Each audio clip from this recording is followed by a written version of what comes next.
Good morning, Reza. Good morning, Bapa. Thanks Thank for you for being having here. me. Oh, you're How are most you? welcome. I'm doing good. Good. And you've been very active in Indonesia in a lot of initiatives, not just your films, but also many other social causes. That's something we want to talk to you about today. Sure. Because you have a voice which people will listen to, and it's important that you can amplify some of the important messages. So the question I have for you is, uh, what motivated you to champion digital transformation? Is there a reason that you thought it's important? Okay. This is a very interesting issue. So that's number one. But I think if we're speaking about digital transformation, we cannot deny that we also need to provide the human resources for the people to be able to understand more about what is digital transformation, what does the impact of digital transformation. But to me, my personal point of view towards digital transformation is something that we might need to adjust in a certain way, but not drawn to that. Because in the end of the day, all this digital thing, all this digital empowerment, digital transformation, any kind of digital improvement is something that we need to be aware of. So then we're not left behind. But we cannot forget that there are people out there that might not have the access to how to understand more, to be able to access that. So we need to make sure that there are nobody's left behind. So that's my point of view on these issues. Yeah, and you made a valid point that it can't be that you are drawn into it and that's the only word. You have to balance it out. I think we have to balance it. I mean, the world is too beautiful. This is my point of view as an actor, as an artist. The world is just simply too beautiful. We have so many resources in this world. We have so many kind of transformation. Sometimes we need to transform ourselves into a better person, and it takes a lot of efforts, takes a lot of hard works. But also on the other side, if we're speaking about digital transformation, then of course there are something that we need to improvise or to improve in a certain way. So that's how I function in a way. Yeah. So you've been involved in YAPPIKA Action. Action 8, yeah. And it's been about 6 years, I think. Yeah, 6, 7 years, I guess. Yeah. It's been a while. What are the issues that you are trying to do through YAPPIKA Action? Okay, through YAPPIKA Action is very clear. We are focusing on sustainable development for schools. So we try to focus our movement into fixing broken schools, trying to advocate the government to make a certain policy, of course, that beneficial for the schools, for the community of the schools in a certain area, especially in a remote area. Or even, this is a fact, that even in area near Jakarta, near our capital, there's also schools that are not safe for the children to go to, and then it will be very relevant if we're speaking further than that about climate change. How does that impact the school community, the infrastructures and everything? So those kind of issues that we are focusing, and there are some others like focusing on health, on making awareness to the parents about what is a good nutrition for the kids and things like that. So that's what we've been doing. So this urban versus rural, you made an important point. Do you think the rural sector here is very far behind, or is it easy to catch up? What's your view? I mean, what needs to be done? It's in the middle. Yeah. If we're saying it's that far, it's not that far, but we are not there yet. I have to be honest, there's a lot of homework, not just to the government, but to people who are able to create some awareness. Because this kind of things, it has to continuously doing. Correct. We cannot stop. And then advocating. Sometimes if we make some movement, I think it's very important to create an awareness to the government as well. Making blueprint for them, helping them out. Hey, this is what you can do actually. This kind of policy that we need, and it might be a very, very huge beneficial for the people, for the community that needs those kind of policy. Because policy making is the key. Policy making is the key. In any kind of ministry, in any kind of countries, I think policy making and making a very good decision on that side is very important.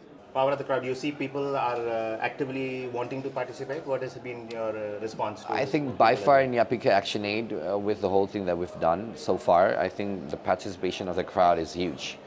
I mean, that's one of the main source. Of course, there are NGOs and other parties playing a big role on supporting our movement, but also I think the crowd is is there for us, and especially the volunteer that we have in a certain remote area, in a certain any kind of area that we're trying to do something there. I think the community, it's a community base. Yeah. So the volunteering, it's going, it's running.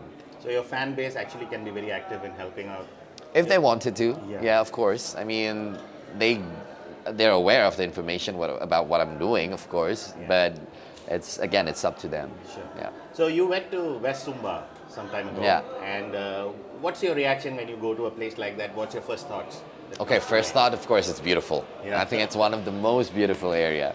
But again, to see the fact that there are schools and there are facilities that the government is trying to make, which is very good. It's a good deeds. It's a good initiation. But then again, we have to be also aware that, for example, they built this kind of satellite to provide access for internet and everything. But there are also another fact that's really, for me, it's quite sad because there's no electricity. So different challenges. This is a different challenge. You have the facility, you don't have the power to make the facility works, and you don't have the resources of the human resources to be able to teach the students how to actually use this kind of digital transformations facilities that can be offered to them. For example, there's an area in Sumba, they're provided by laptops and everything. They don't even know how to do it. So very basic challenges. The teachers doesn't even know how to use it. They don't have the access for the internet. They don't have the access for the Wi-Fi and everything. They don't have it. So looking forward, actually it's an opportunity. It can only get It is. better. It is a huge opportunity. But then we have to make sure that when you're trying to do some improvements in a certain area, at least you need to Basic. really taking care of the basic foundation. This is the main thing.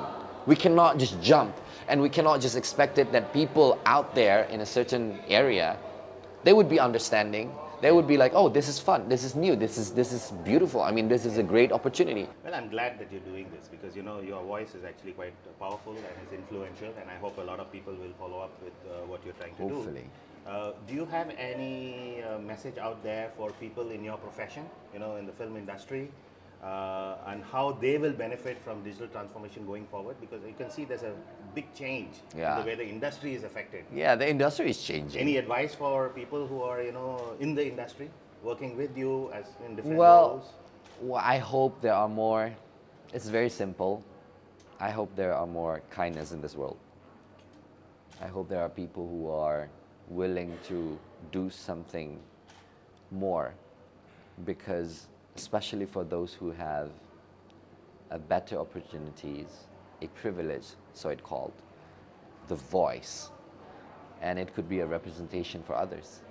I think that would be the most beautiful thing that we can do as a human being. I think that's a perfect way to end the discussion this morning, because I think we have to inspire a lot of youth who are here from 11 countries, and the ASEAN nation is something that is looking up to Indonesia, because Indonesia has got many things right. Yeah. And there are a handful of countries within ASEAN who can lead the way to bring about change in the entire ASEAN. It's about time that we can proclaim that ASEAN countries are the next big thing. We are big. We are influential. And with that, we'll end this. I think Reza's message is very clear that as ASEAN, we have a voice. If we bring our skills together, our knowledge together, our insights together, we can do something as a region. Yeah. And that region should do something better for the world, because everybody needs to have a little bit of kindness, because that would change the world. Definitely. Thank you so much, Reza. Thank you so much, Pak Sachin. It's an excellent initiative that you're doing. Thank you.